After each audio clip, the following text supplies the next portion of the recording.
इस वीडियो में मैं आपको कुर्ती का डिज़ाइनिंग सिखाऊंगी। तो कुर्ती का कटिंग मैंने पहले से कर लिया है। इसके आगे के पार्ट में हम एम्ब्रॉयडरी और पैच वर्क यूज़ करके डिज़ाइनर कुर्ती बनाएंगे। तो सबसे पहले ऐसा कॉन्ट्रास्ट कलर में मैंने एक टुकड़ा ले लिया है। ये जो टुकड़ा है वो 6 इंच बाय 12 इंच का है। और उसके बाद इसी नाप का हमें दूसरा पीस भी बनाना है, पर इसमें हमें पिन टक्स लगाने हैं, इसलिए मैंने इससे थोड़ा बड़ा साइज़ का कपड़ा ले लिया है। और इसमें हम इसी ब्लू कलर के धागे से पिन टक्स बनाएंगे और उसके बाद इसी के साइज से इसे कट कर लेंगे। और तीसरा जो पैच हम लेंगे वो इसी के कपड़े का 6 बाई 6 इंच स्क्वायर का एक पीस लेंगे, पर इसे हम वर्क करने के बाद कट करेंगे। इस कपड़े में पिन टक्स बनाने के लिए ऐसी लाइंस मैंने ड्रॉ कर ली है। ये जो लाइंस है वो मैंने स्केल के डिस्टेंस से ली है। इस कपड़े को हम इस तरीके से फोल्ड करेंगे और यहाँ से एकदम नज़दीक से हम सिलाई लगाएंगे।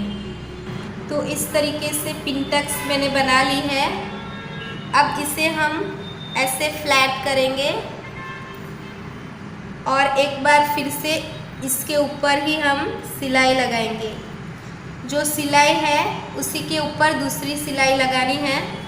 तो ये सारे पिन टक्स ऐसे फ्लैट हो जाएंगे और ये कॉन्ट्रास्ट कलर का धागा दिखेगा। तो इस तरीके से पिन टक्स को फ्लैट करके सिलाई लगाने से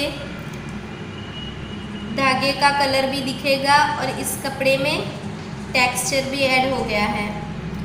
इसके बाद ये जो कपड़ा हमने 6 इंच बाय 12 इंच का कटिंग किया है, इसी के नाप से हम इसे कट कर लेंगे। तो ये दोनों पैच रेडी होने के बाद इसके ऊपर जो हम स्क्वायर पीस लगाएंगे, तो यहाँ पे मैंने ड्रॉ कर लिया है और इसे हम वर्क करने के बाद कट करेंगे। तो इसमें हम पहले चॉक से डिज़ाइन बना लेते हैं।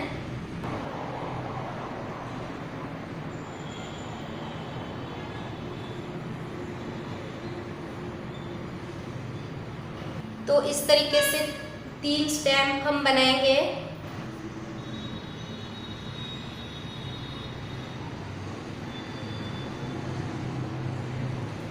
तो इस तरीके की लंबी पत्तियां हम बनाएंगे।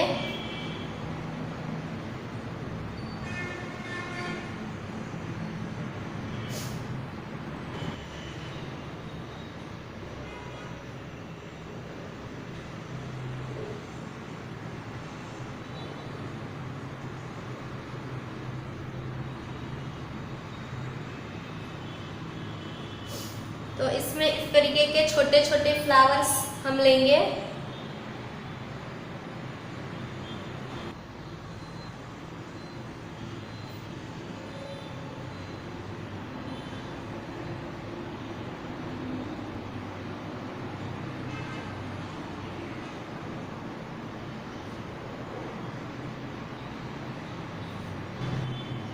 ऐसे फ्लावर्स मैंने बना लिए हैं। तो इसी तरीके के फ्लावर हम यहाँ पे और यहाँ पे भी ड्रॉ कर लेंगे। तो इस तरीके से मैंने कंप्लीट डिज़ाइन ड्रॉ कर ली है। उसके बाद हम इसमें वर्क करने के लिए सिलाई के धागे यूज़ करेंगे। तो फ्लावर्स में हम ये 2 कलर यूज़ करेंगे और पत्तियों में ये दोनों कलर यूज़ करेंगे। तो सबसे पहले हम कपड़े के साथ इस फ्रेम को लगा लेंगे। तो सबसे पहले ये जो स्टैम्प है इसमें हम स्टैम्प स्टिच करेंगे। तो इसके लिए ये डार्क मेहंदी ग्रीन कलर है वो हम यूज़ करेंगे। इसमें से हम ऐसे धागे को डबल करेंगे और इसे और एक बार एक स्टैम्प लेंगे। तो ऐसे 3 धागे लेंगे और उसको हम सुई में परोएंगे। तो इस तरीके से इसमें हम टोटल 6 धागे लेंगे और नीचे की साइड हम नॉट लगाएंगे। अब इस स्टेम स्टिच को करने के लिए यहाँ से हम सुई को निकालेंगे। इसमें हमें स्टिच करते करते नीचे की साइड आना है।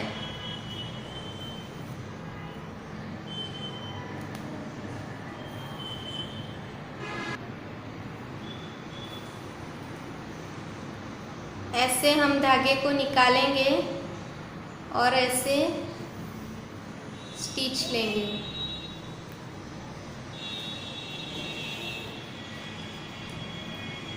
तो इस तरीके से इसके नीचे से हम स्टिच लेते जाएंगे और ये स्टिच करते वक्त हमें ये ध्यान रखना है कि धागा हमें एक ही साइड इस साइड पे ही रखना है। अगर हमने दोनों साइड से धागा ले लिया तो इसका फिनिशिंग अच्छा नहीं आएगा। दूसरी साइड मतलब कि इस साइड नहीं रहना चाहिए, ऐसे ही रहना चाहिए।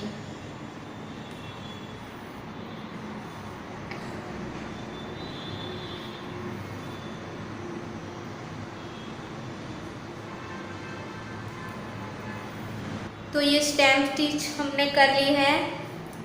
इसके बाद हम ये पत्तियां वर्क करेंगे। तो इस पत्तियों में हम आधी पत्ती तक डार्क कलर यूज़ करेंगे और इसकी जो टिप है ऊपर की साइड वहाँ पे हम लाइट कलर यूज़ करेंगे। तो इस पत्ती में हम सैटिन स्टिच यूज़ करेंगे। तो इसकी जो डिज़ाइन है वहाँ से हम सुई निकालेंगे और सामने की साइड दूसरी लाइन है वहाँ तक सुई को ले जाएंगे और इस तरीके से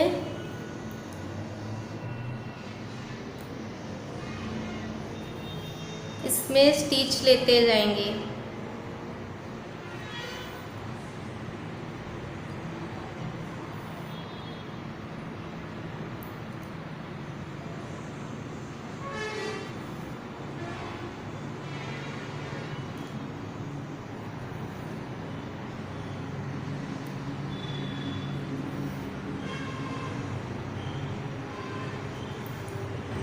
और ये जो स्टिच है वो हमें तिरछी लेनी है। तो इतना तक हमने ले ली है। अब दूसरी पत्ती में भी हम इसी तरीके से आधा तक ये कलर लेंगे और ऊपर की साइड लाइट कलर लेंगे। तो इस तरीके से पत्तियों का वर्क मैंने कंप्लीट कर लिया है। उसके बाद ये जो फ्लावर्स है इसमें हम बटन होल स्टिच करेंगे। तो इसके लिए मैंने ऐसे डार्क पिंक कलर का धागा लिया है और इसको भी मैंने 6 धागे इसमें परोए हैं। तो सबसे पहले हम ये फ्लावर का बीच वाला जो राउंड है वहाँ से सुई को निकालेंगे और इस तरीके से स्टिच लेके फिर धागे को ऐसे घुमाएंगे। उसके बाद दूसरी स्टिच भी हम यहाँ से ही लेंगे और ऊपर से जहाँ से हमारी डिज़ाइन है वहाँ पे हम सुई को निकालेंगे।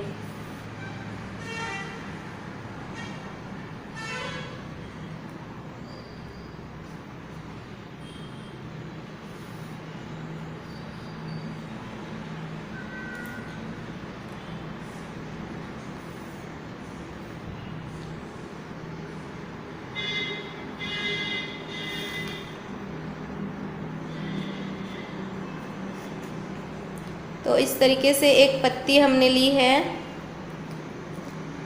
अब उसकी बाजू वाली पत्ती हम लेंगे और बीच में हमारा राउंड शेप आना चाहिए और ऊपर की साइड पत्तियों का शेप आना चाहिए। सुई को हमें डिज़ाइन की जो लाइन है वहाँ से ही निकालना है।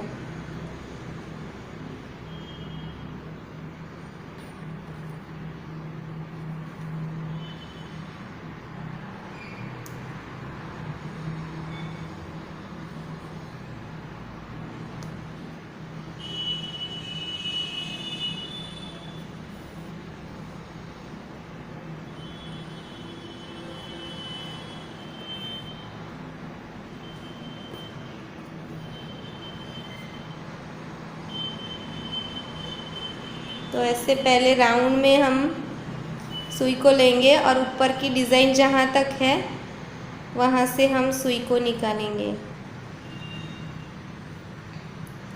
एक पत्ती कंप्लीट होने के बाद सुई को आप नीचे ले लीजिए और उसके बाद वापस से यहाँ से स्टार्ट करेंगे।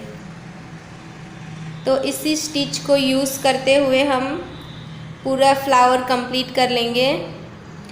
तो इसमें जो नीचे के 2 फ्लावर्स हैं वो हम डार्क कलर में देंगे और ऊपर के जो फ्लावर्स हैं वो हम लाइट पिंक कलर में लेंगे। इस तरीके से बटन होल स्टिच यूज़ करके मैंने सारे फ्लावर्स वर्क कर लिए हैं। इसके बाद हम ये ऊपर की छोटी छोटी पत्तियां हैं इसमें वर्क करेंगे। तो इसके लिए हम सुई को ऐसे निकालेंगे। इतने एरिया में हम स्टेम स्टिच ले लेंगे।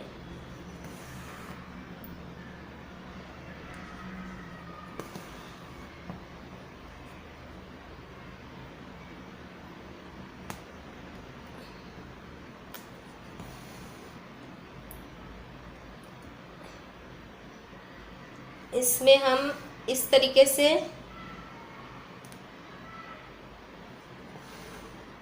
सीधी सीधी स्टिचेस ले लेंगे।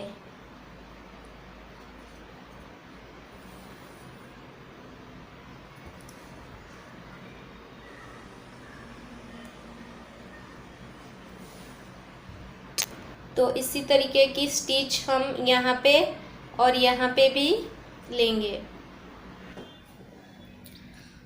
तो इस तरीके से वर्क कर लेने के बाद ये डॉट्स जो हमने लिए हैं छोटे छोटे, इसमें हम नॉट स्टिच लगाएंगे।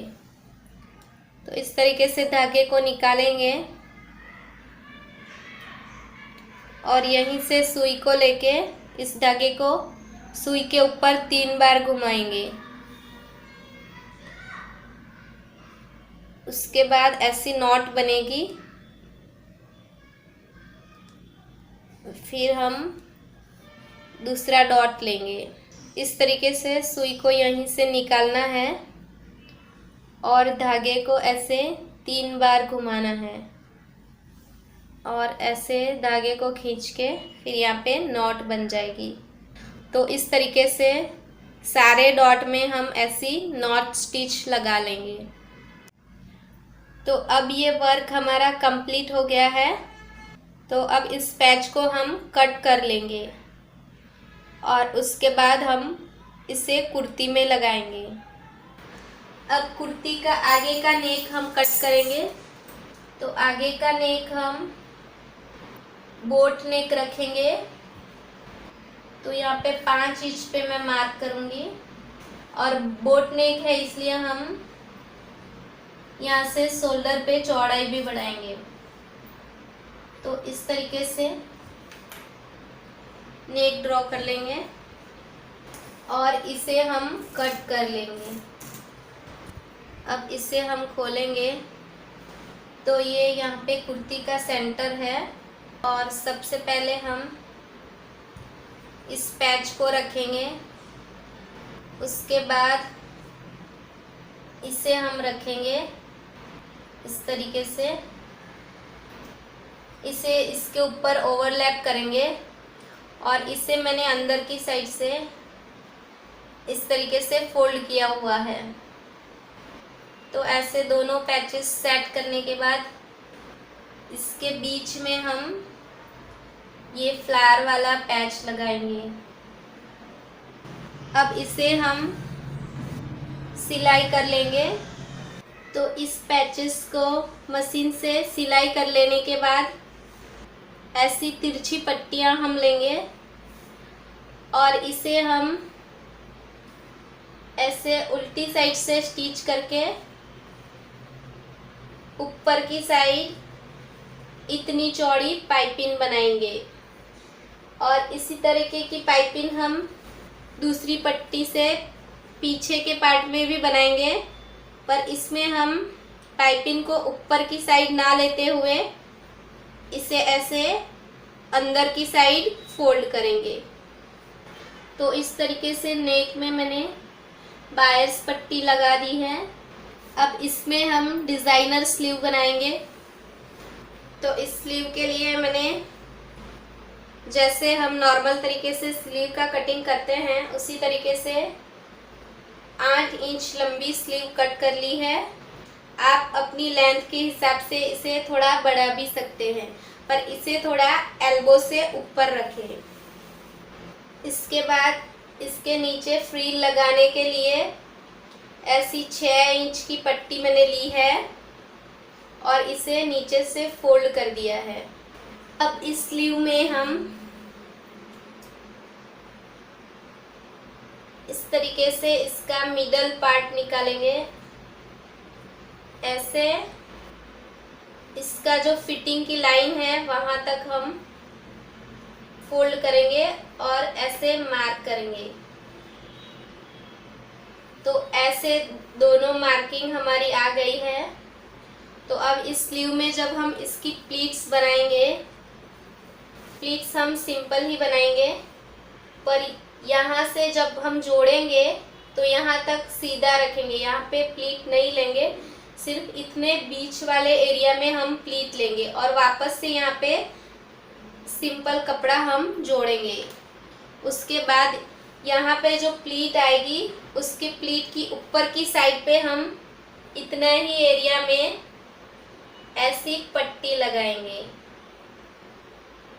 तो इस पट्टी को मैंने ऐसे दोनों साइड से आयन की मदद से मोड़ा है, जिसकी वजह से इसका फिनिशिंग बहुत अच्छा आएगा। तो इस तरीके से स्लीव को मैंने सिल लिया है। सिर्फ जहाँ पे पट्टी है उतने ही एरिया में प्लीट्स ली है। तो अब इस स्लीव को हम कुर्ती के साथ अटैच करेंगे और कुर्ती की साइड फिटिंग करेंगे। उसके बाद मैं आपको कुर्ती का फाइनल लुक दिखाती हूँ। तो ये है कुर्ती का फाइनल लुक। कुर्ती आपको कैसी लगी वो कमेंट करके ज़रूर बताएं, और अच्छी लगी तो वीडियो को लाइक करें और चैनल को सब्सक्राइब करें।